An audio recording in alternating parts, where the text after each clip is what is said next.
Hi, I'm Fred Inman, work for Oak Tree Supply. We're going to show you how to put this on a lathe safely. A lot of people just want to take it and put it between two centers.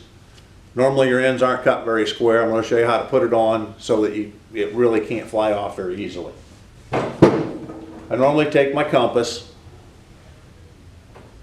We're going to try to find pretty much the center of the usable stock in this piece.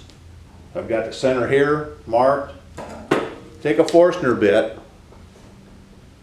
either a 1 inch or 1 1/8 inch, depending on what you're using for a spur chive. Put it in the center and drill a hole. We're going to go in 3/4 inch or 1 inch.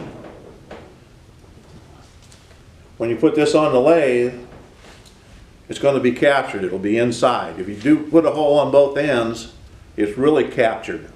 Once you get it rounded off and your end squared, true to the lathe, then you have a lot less chance of it coming off.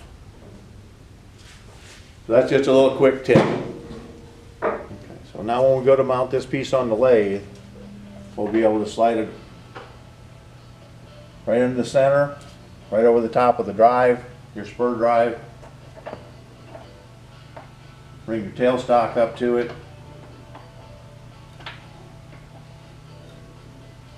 And now it's captured here so that it can't fly off near as easily.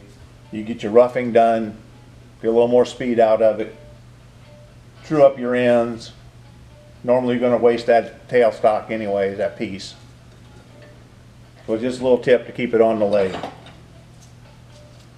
And always bring your piece up, lock your tool rest down, and turn it, make sure it's not hitting before you start to turn.